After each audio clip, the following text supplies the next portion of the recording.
Hello, good evening, and welcome to the Business of Property. I'm your host, Cheryl Leong from Property Development Australia. So, every week we interview superstar guests in the property development space that share their expertise, their deals, and their stories to help empower, build, and grow our community of property developers. So, hello to Facebook, LinkedIn, YouTube land. I hope you're all doing well. If you are here with me today, I'd love for you to say hello in the comments below so I know that I'm not talking to the the ether. For those of you who are celebrating Diwali, happy Diwali to you. I believe it's today's the day of prayers to what my guest 𝗝𝗍𝗿 is here. He says it's praying to the god of wealth. So I think we're going to be doing a bit of that today and every single day. But I do have a special guest. 𝗝𝗍𝗿, a good friend of mine, will be joining me for a bit of a chat around this topic that we are, our topic of choice today, which is around JV partners and investors and how to attract them. So, 𝗝𝗍𝗿, come on down, join me this evening. How are Hi you? there. Hi, everybody. I'm good. I'm good. Thank you Excellent. for giving me this opportunity. No, I love that you sort of said, "Hey, Cheryl, let's have a bit of a chat." And anyone here, this is, it's not a structured call or anything. We want it to be have this conversation around joint venture partners and investors, and sharing our top tips for being able to attract investors and be sort of a JV partner or invest magnet. Because you've been down this path, 𝗝𝗍𝗿. You've been Absolutely. an investor yourself, and on the other side, you've had investors want to join and be a part of your projects as well. So Absolutely. Yeah, sure. I'd love to share your journey and your experience, and feel free to shoot back some questions to me as well. Absolutely, Cheryl. I mean, I'm looking forward to this and happy to share my experiences, but also take some comments and tips and, questions from people around. And more importantly, I know you've also done JV deals, and, Yes. you are also an investor magnet in your own sense. So I was looking forward to getting some, making it interactive and learning few more things from you. I mean, absolutely. This is all, the part of the PDA community is around sharing our experiences, and hopefully that it inspires and motivates other people in the community to step out of their comfort zone, right? We go into a lot of us go into development, and we go and educate ourselves. Lots of fantastic educators out there. Um, and this topic of JV partners and investors often comes about when you sort of go, oops, one, I don't have enough cash on me, or Sure. two, I don't have the equity, or three, I just, my money is being used elsewhere, and I like to be able to partner up with people. Um, uh, so, but maybe share your experience as an investor with a developer to start off with. How was Yeah, that I mean, experience? look, as I mentioned last time, and when we chatted last time, Mm, just like a lot of people around, I typically was a buy and hold investor and been doing that for many, many years. And then I started thinking, wow, there must be a better way of doing it. Because if I can be a little bit blunt about it, we are all basically chasing the opportunity of making money, mm, and obviously making money legitimately. And so, what stops us from doing those multi-billion dollar deals or multi-million dollar deals? As I started reflecting on it, so we all chase the opportunity of making money. Then I started thinking, how can I do this? So, what's the constraint? I very soon figured out that I can't do it on my own alone. So, we got a mm, couple of options, talk to friends and family, or find some creative ways of synergizing people. And that's how this whole concept of a JV partner or a fellow investor magnet, because really you alone can do up to a certain level, I can do individually up to a certain level, but if we combine, then suddenly 2 plus 2 becomes 4. And that's how mm, this whole concept of JV, and we'll talk a bit more about different types of JVs, I can share with you my experiences. So really, from that background of being a buy and hold investor to graduating to, uh, I think it's a wrong word to call using other people's money. I think the right way to put it is how can we synergize where people come together with different goals, but a common Mm. purpose of creating wealth and Yeah. chasing the Yeah. opportunity of making money for everybody. Yeah. I Yeah, like that concept of looking at it more so it's synergizing. Because one of the things that I often read and I see people ask, and they ask of me is like, how do I find a JV partner? And I think the important things that I've experienced and noted is to understand and be aware of what you bring to the table. What are absolutely, absolutely, the skills and the knowledge and the financial input that you bring to the table? So, and absolutely. then what someone else in terms of skill, knowledge, and financial capacity, Yeah, how they are sort of there to plug in and complement what you do or absolutely. don't do. Because I think it's the same concept of, too many cooks in the kitchen spoil the broth. Like if both of you, if both partners decide that they want to be the project manager and there's no clear roles and responsibilities, then you run the risk of potentially having power struggles. Cheryl, I'll put it other way. I mean, we are anyhow talking the same thing, but Yeah. even before you talk about how, we should talk about why. Mm, Why mm, do you need a joint venture partner? mm, If you understand that, like for example, if I can share with you my experience. So I had a lot of network and lot of friends and maybe a 10 years or 12 years of experience in property and buy and hold, right? So when put that into a bucket, then I start thinking, why do I need to do a JV? mm, Because when went down to the route of development, I started understanding, and we wanted to do a kind of luxury development, boutique work. So moment you talk of that in a Sydney market, that is sort of $4 to $5 million project. Now, when you're talking such a big pile of money, obviously, then that is where your purpose comes in. That why do I need to do a JV? Because I don't have enough money with me as a person. So I need to have a group of people around me who can either bring, pile load of cash or bring talent, which I don't have. For example, it could be building skills, it could be design and architectural skills.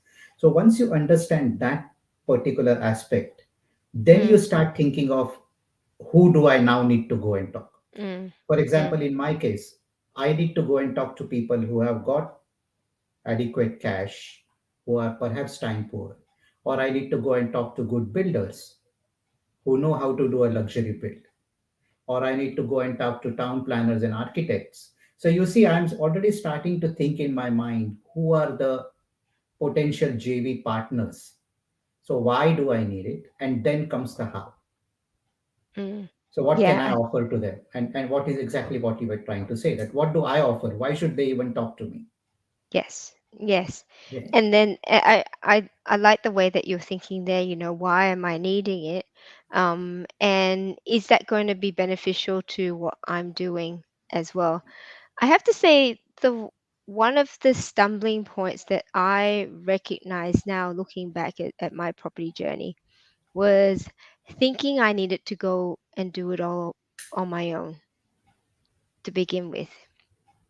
And that took me a long time to realize that that was a very slow way of doing things.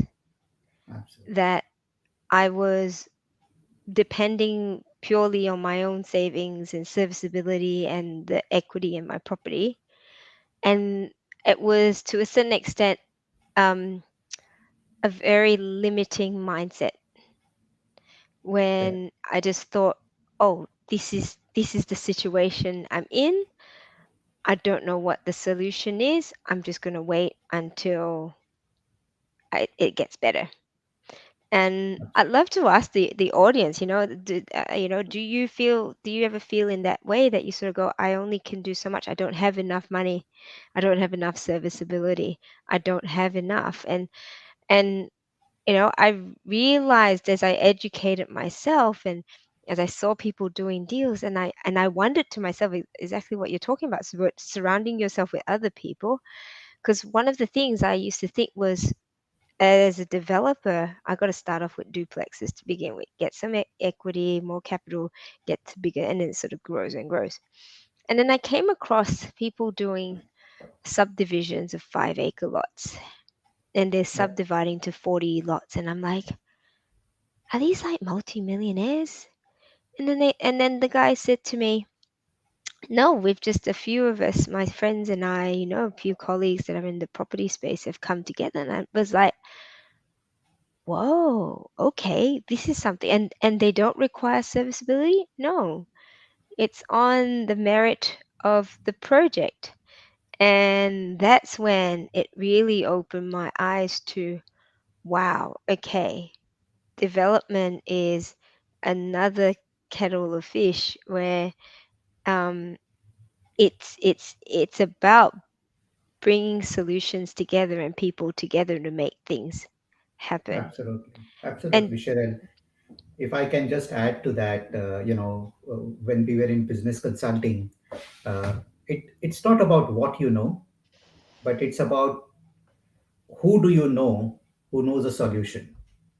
mm, Like if you tell me I want to make a high rise, apartment, for example, as a development, honestly, I would not even have a clue about it now. So if mm, I were to try and achieve that as a goal, not that I want to do it at this stage in my journey, then I'm constrained because I don't know how to scope an apartment, look for a site, etc., etc. Then I need to know people who know how they do that. So it comes back to the JV. We all get constrained. We all have got mind constraints because as Subodh, as a person, at max I can do a duplex or maybe 3 townhouses or 4 townhouses. Now suddenly, if I'm thinking of 10 townhouses or 15 townhouses or subdivision lots, then I need to slowly find out people who know that game and then mm, offer them something in return as a JV partner or as investors or whatever. So I think a lot of, and I'm I must honestly say that I'm new to this whole thing, 3 4 years. But whatever I see around, there are a lot of people who are still thinking it's about me and what can I do. But mm, if people start thinking what can we do, mm, it brings in synergy. It mm. brings in complementary skills. It brings in, 2 plus 2 becomes 22, for example. Yes. And then it Yeah. brings in a bigger volume. And that's Mm, how the JV conversation needs to be looked at. That, uh, yeah. you know, uh, yeah, I'd say also a lot of developers start off doing development on a part-time basis and will have full-time jobs as well. So understanding that, particularly when time is money, when it comes to projects, you know, how much time do you have, not including the skill and knowledge of actually running a project, how much time do you have to actually speak to consultants, go to site, assess assess um, assess drawings or reports? So, looking at that and going, okay, am I better off being the money partner in a project, or am I going to be the one that's actually doing the project management? Or it's a sure, sure. combination of both. So what you talk about in terms of those synergies is going, having that awareness. So if whoever's listening at the moment, like, if I hear a lot of people wanting to get into development, and the reality is that development also includes that if you're going to run a project by yourself, knowing how to properly project manage a development Certainly. project. So let's take specific example. Yeah, we are already about 15 minutes into the conversation. So if people go and look at I mean, I'm going to just put myself on the block, sort of, just to highlight our journey and what can be done. So it was a good 10 years before I even dreamt of doing this full time. Mm. So it was hard yards, and I won't dwell into that side of the story because it's already out there. We shared with it. But after that 10 years of solid buy and hold investing and creating a large network, I had reasonable amount of equity to start our first project, so to say, where we were actually money partners with a good developer. And Mm. even at that stage, we were passively learning and absorbing the skills of the game. Once we got success in that project, as you know, we did a luxury build, and we can talk about that in some other time. But we did actually sort of a joint venture where we gave a pile of cash, and the builders brought in all the other skills. And we ran a project and we did a luxury flip, wherein as a team we walked away with nearly $1.5 million in 18 Mm. months. Mm. So then the penny dropped in my mind that if this, it's a massive amount of money, perhaps we were lucky, but if this is the kind of money, it's worth doing full time.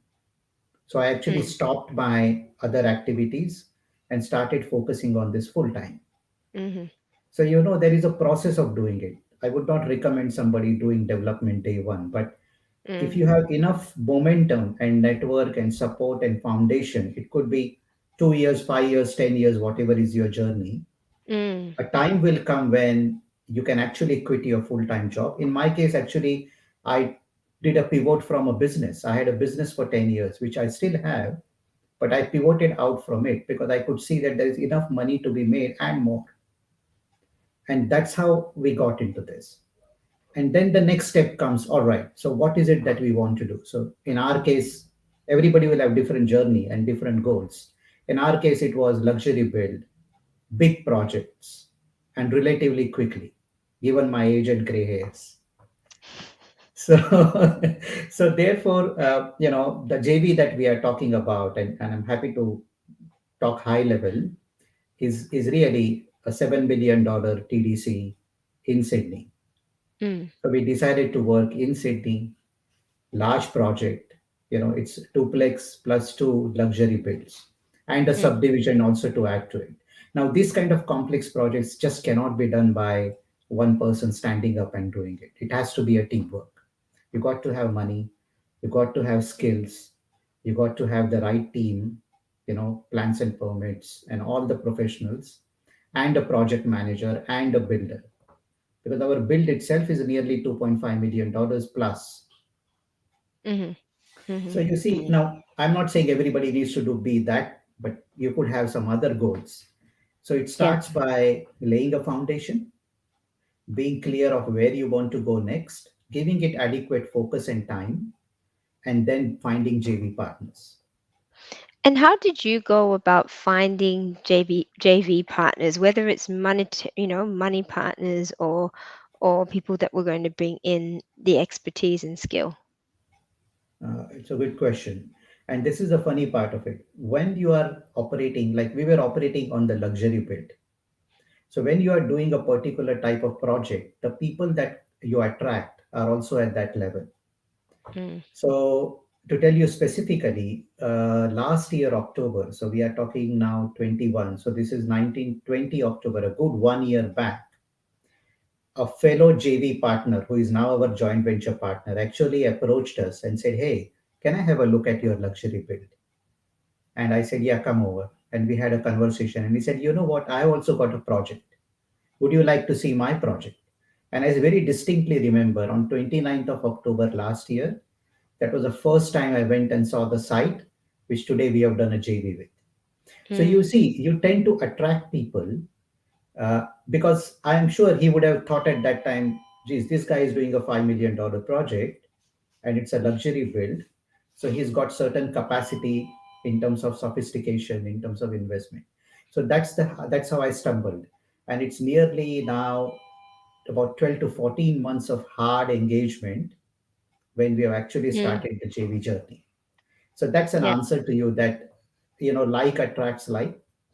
Mm. And Mm. that's how we stumbled on this particular, because we were clear in our mind. We wanted to do a big build in Sydney, which can be like a flagship project. Yeah, absolutely. How much of the networking has been a contribution to the partners that you have, both money partners and again skills and knowledge? Yeah, I mean, I would love to love for you also to share your experience. But in our case, what happened was, so we suddenly had this opportunity, and we really didn't have any money at that time, because all our money was focused and was all invested in the build that we were doing. Mm, But the engagement started there. So once the engagement started, I started thinking, what is it? So I knew what I wanted, correct? Then the question came about, how do I go about it? So I started talking to the partner, started understanding what his pain points were. Why was he even looking at engaging with me? mm, And I found out that his requirement was that he had got, other things that he wanted to focus on in his life, and he wanted somebody to bring in a bit of money and a skill and a long term commitment to his project. That was still his project, that was not our project. So you see, it was a process of, I remember, from October to nearly March, which is about 5 months. It just took me time to figure out, why is he even talking to me? So the first phase was all about trying to understand why, what is he looking from me, mm, and what can I offer to him, and what mm. am I expecting in return. So, do you feel that it was during that time it was him assessing sort of your, I guess credibility, reliability, expertise, and knowledge? What I'd say almost like a dating period. You know, Absolutely. Absolutely. A project is nothing but a short-term marriage, I guess, for 18 yeah, to 24 months, whatever. yeah. But yeah, absolutely. So my initial conversation with him was, what help do you want? Mm, What is it that you are looking from me? So he told me, I need you to, get some cash. mm, So I said, all right, let me see if I can have a go at that. And then from there, I started talking to few close friends, because it being a massive multi-million dollar of capital raising, or money that we wanted to structure. So we already had a strong business mentor for our business. We had a very good chartered accountant, and over a period of time, I actually found a couple of good property lawyers, because when you want to put a deal together, you got to be sure that you are 100% compliant, 100% transparent.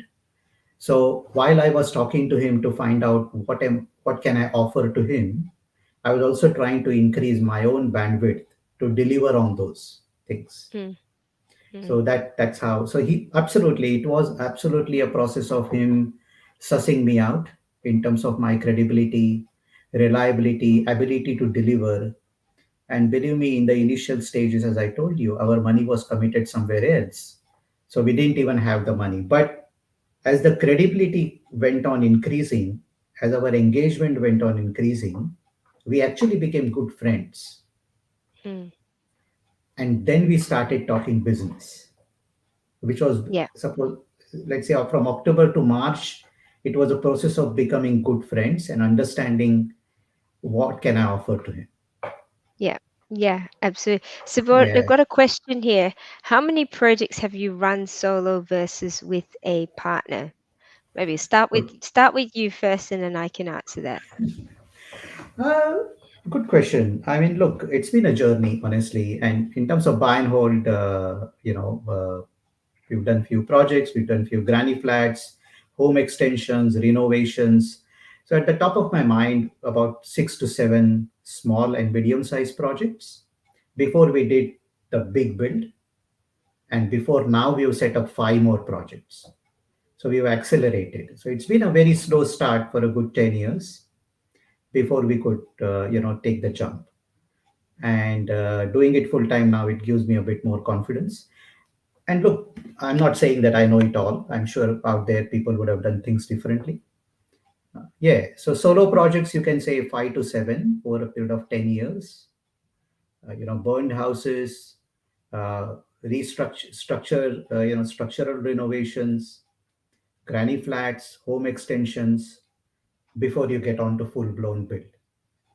Yeah, yeah. Yeah, Um, I'm similarly sort of like the renovations, single builds, that sort of thing, where the extensions we've done on our own, as well. And however, because I still have another business as well, I have business, I have children, and then there's projects as well. I personally prefer to do it with business partners, whether it's monetary or generally. For me, I like to have a business partner that is strong in project management. So as a strong sure. project manager, because I know where my skills and weaknesses are, so I'm good with bringing projects, identifying projects, the feasibility, the financials, the legal side of things. I can bring that together, the negotiation side of things.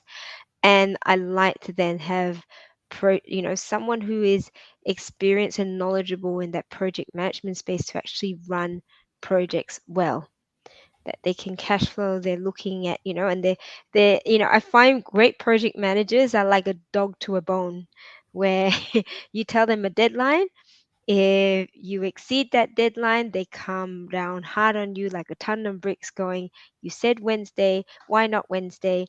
And that for me, is really important, particularly when you've got projects and deadlines that you've got to keep on top of, and costs, every single day it costs more money. If it's projects delayed, it costs you money. And so any of my development projects now, I prefer to actually run with partners, because Great. for one, I like being able to spread sort of the knowledge around and the expertise. Um, and two, because I'm just a social person, I like to do things with other people. I Absolutely. personally like, Absolutely. and leveraging other people's experience and knowledge, and sort of going, well, I can achieve more with other people than doing things by myself. Exactly like you said. Absolutely. And look, there is a lot of talent and a lot of experience in our group. And Mm, I could, I know Susie was, peeping in, and hi, Susie, how are you going? So she was, again, very talented person out there. So really, one person can't do everything. One person does not even know everything. mm, For example, now we have started looking at the value chain. Even if you go back to this JV example, the purpose why we did the JV was because this particular partner had actually worked on that site for a good 3.5 years. mm, So he's acquired the site, it put plans and permits together. There were multiple, back and forth with the council, with all the neighbors raising tremendous amount of objections. And he has crossed all that hurdles. mm, And he has got an approval for subdivision and a further build of, couple of duplexes and two luxury homes. So you see, that is all the wealth of knowledge and skill and ability that he is bringing onto the table. mm. And there is no way that, at this stage of my journey, I could say that I can do all of this. So you're right that, how you thought about complementary skills, that you got certain skills, and what are the skills that you need complementary on, and that is what you need to look for to make a successful JV. Yeah, yeah. I'd love to hear from hi Susie, how are you doing? And Hi, Susie. Susie, you've had quite a bit of experience with joint ventures as well. I mean, you've got a business partner, if I'm not wrong, one or two. um, and money partners. I'd love for you to share your experience with the community. How do you go around attracting JV partners and investors? So maybe sharing a few tips, and I can share sort of my tips, and yourself as well, Subro. Yeah. How else do you go about, especially as someone who is, I guess, fairly new to the development space, all right? Because I get a lot of questions from fairly new developers going, I don't have social, I don't do a lot of social media. How can I attract investors?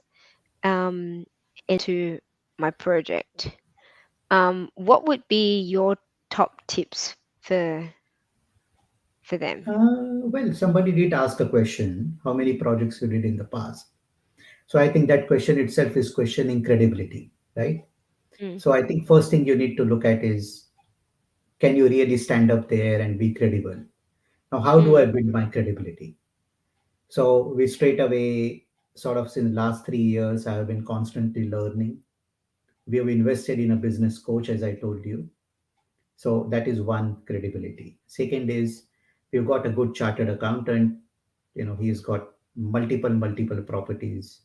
He himself runs about 7 to 8 projects. So that is another way of building credibility.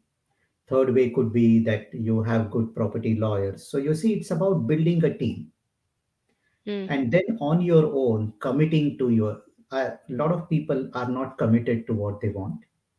It's not been easy to leave a successful IT career or a business consulting career and do something different. yeah. But again, when you go out to people and say, I do this full time, I've got Mm, my own money that is invested in my projects. mm, I've got a business coach, I've got a chartered accountant, I've got a property lawyer. So your money, if it is being invested with us, is going to be safe, it's going to be secured.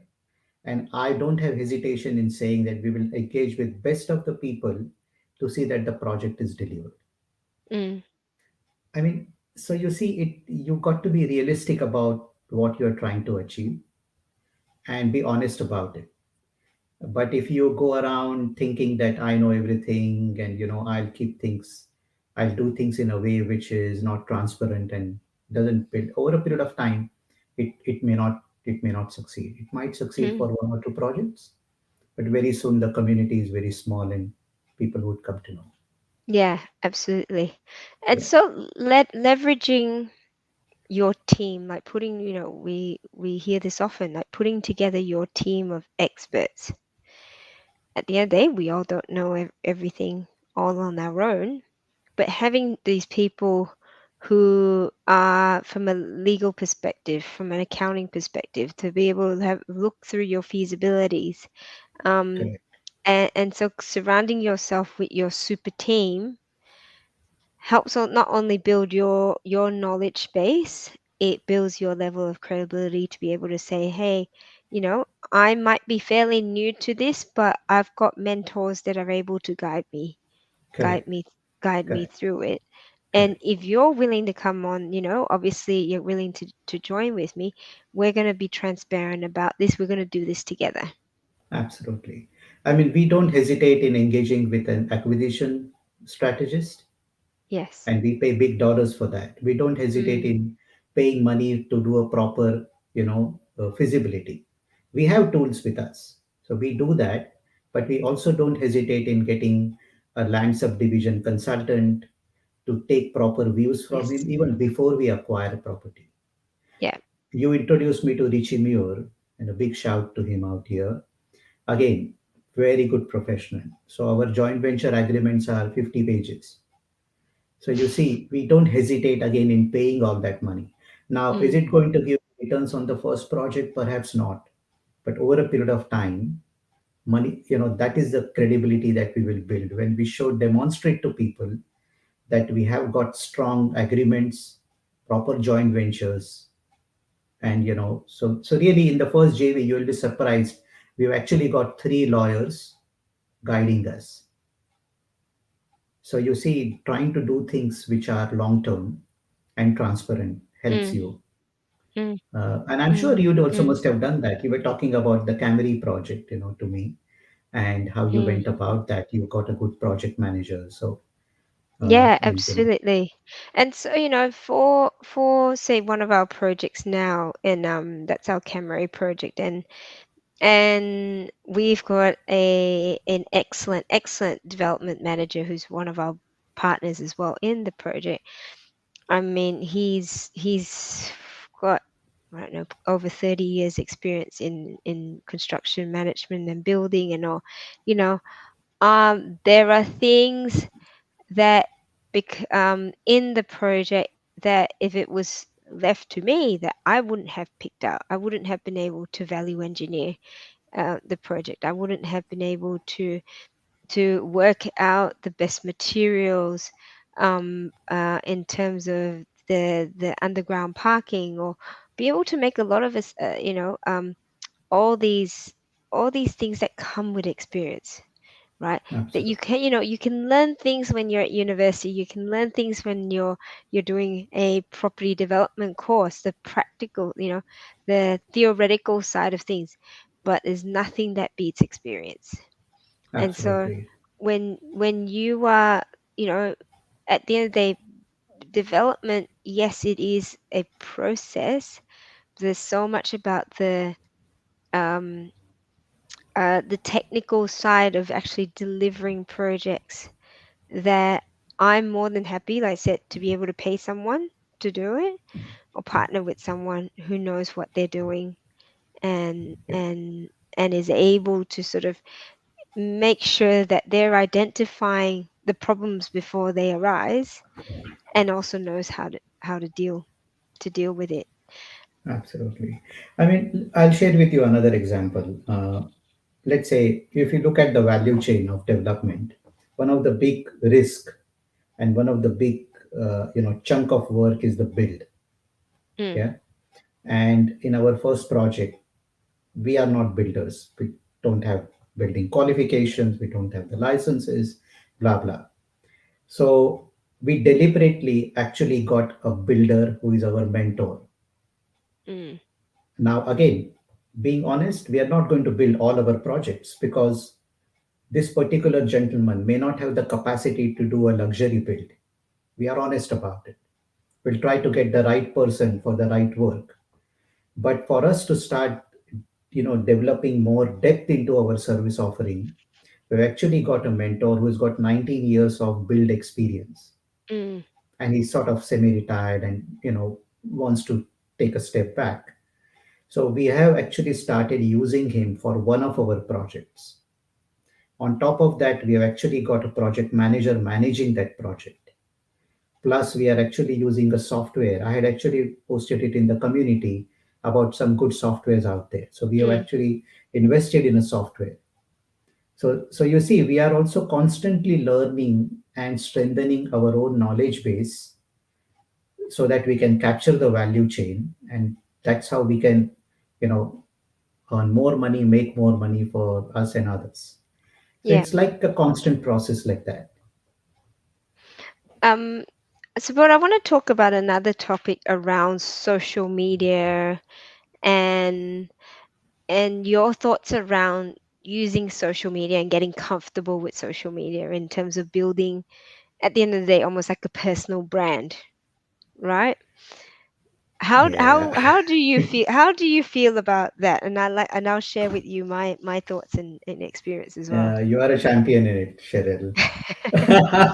Hardly. Look, Still learning. now you're good at it. Look, my view is a bit old school, because the way I look at it, we don't need too many people. Mm, For us, I mean, the way I'm looking at it right now, we're in a small circle of friends and family slash investors, because we take substantial investment. So mm, actually, I'm the other way around. I do not want to go out and talk too many things. I'm mm. happy to share knowledge and help people, but I'm not in that school of thought who goes out. I mean, I like what you do with all due respect, but I would not spend time in going on to Facebook and running WhatsApp groups and Yeah. channels. For me, it is more about sitting with people, maybe 10 or 15 of them over a period of time, and showing them what we do Mm, and working with them in a close knit circle and mm-hmm, delivering projects. mm, So for me, mm, it would be more of that. mm-hmm, I mean, that's my way. mm, Now, on the go, yes, we do need a bit of website and demonstrate what projects we have done. mm, But we are a very close knit group, and we mm. want to keep it that way. Yeah. Uh, as far as helping others is concerned, that's not an issue. That can be done. Yeah, yeah. Yeah. And would you say with your network, because you've come from a business background and you're an entrepreneur in your own rights, right? Your network would be and your investors would be from your network of business associates and like you said, friends and family already. Absolutely. Yeah. Absolutely. At least Um, initially. yeah, and absolutely, if you've got if I find that if you've got that core group of people that are of similar values and you can work with, um, right, you don't need 100 investors or anything. It's about going, okay, we can pull together. Um, on the flip side is you've got a lot of people who are coming from they might be fairly young in the property space and not and they haven't built up a network of say friends who are probably of this similar mindset. It's them looking at ways now to be able to market yourself, to go how creating that level of credibility and personal brand again. Yeah. And Look, my view is market is the wrong word to use. It's mhm, all about what value are you adding and to yes, whom. yeah, Because really, there is nothing to market. If you are doing a good job, doing the as best as you can, mm, taking professionals along with you, yes, best is to demonstrate. And the good thing about projects is you can actually demonstrate what you are doing yes, because you can see a build coming up from the ground. And there is no shortcut to this whole thing. I mean, because if you are educator, then you can go out there and talk about educating people. mm, But if you are really doing projects, then you need to be clear about the project feasibility, ROIs, progress, return on investment, how is it going. I think that's how we approach our value proposition. mm, So it's, yeah, happy to share, happy for people to come and have a look, at a high level, share the numbers, share the contacts. But would they, if somebody tells me I want to be part of your project, would I jump up on it? Perhaps no. Because mm, over a period of time, yes. So there is nothing to market in that sense. mm, For young people, people who are new, I think there are no shortcuts to this. You've got to basically do few projects on your own. yeah, Go through the yards. Uh, I mean, that's my way of looking at it. But I'm sure there are people out there who have got great, a pitch or a marketing, website or initiatives which mm, can demonstrate value proposition, mm, and they might be able to do things differently. mm. That's why I said that I'm a bit old school in terms of social media marketing. And uh, that's absolutely okay. It's going, well, there are different ways that we are, the whole point of this conversation is around going, the different ways to be able to attract and bring people together. I agree 100% around providing value in some way or some form. It is around building that that rapport and that credibility and connection with you, because people are going, this is someone, even when you're learning and sharing your journey, people do want to be part of that. And I've seen quite a few people in our community who are like, this is our first um this is our first project, and these are the challenges that we've had, or these are the wins that we're having. And then I see then in the next project, when they're sort of sharing that, people are reaching out to these people and sending direct messages to go, hey, when you have another project, I'd love to joint venture with you. So I think that when you have, to a certain extent, if you don't have an existing network to work with, it's around looking at other ways that you can reach out to people that can come together, and whether it's you know within this community, contributing and providing value in some ways, even commenting on post, right? If Yeah, you comment on posts and you are able to look like you're contributing in some way, people build a level of trust in you certainly, in certainly. some way. Yeah, I mean, you got to provide value to others as we're talking about. So even as JV partners, or investor magnet is also a very heavy word, but providing value to people where you can safely take their money, invest it, and turn it around. Yes. You got to find from which angle are you coming in. Are you coming in Mm, from deal structuring, deal setup, or are you coming in from plans and permits perspective? Great site, great due diligence. You got the skills to put good plans and permits together, which can optimize a site.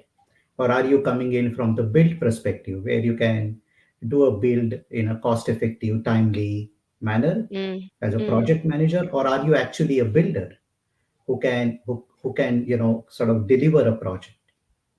So you see, there are different components to the whole value chain of development. And generally, a project, let's say, takes 12 to 14 months. So therefore, unless you do those 3, 4 projects, it's very hard to build a credibility in terms of what have you actually done.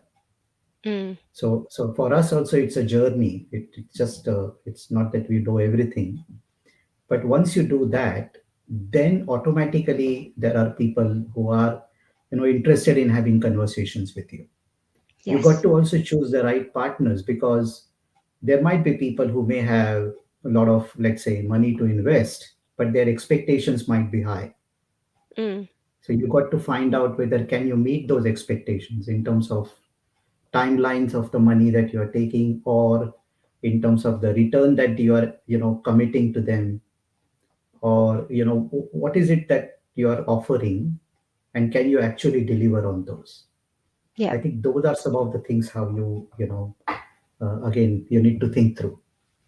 Absolutely. Well, I love to put it out to the community there, those of you that are listening and with us today. What's been your experience with joint ventures or investors, or if you're looking to be a joint venture or an investor in a project, what are some of your questions? And I'd love to be able to have a chat to Sabot, have a chat to the audience here, because at the end of the day, it's one of the things I've seen work quite well. I know you're a little bit, so what you said, old school. In saying that, I have seen the power of people posting up videos of updates on projects, and so if this is anything, will be my number one um, hack to be able to create a level of credibility um, and personal brand is start to feel comfortable if you're in your development journey and starting to start looking at joint ventures or investors. Get comfortable with your camera. Right, this is probably one of my first things. It's not about how many social media posts you put out. It's not about saying, putting motivational quotes. It's start to have people see the real side of you and your projects. And so the next time that you're out on at your site, take out your phone and share with people about your project journey and what it is that you're doing and a little bit about the project. At the end of the day, people are looking to be able to learn and be educated and be inspired.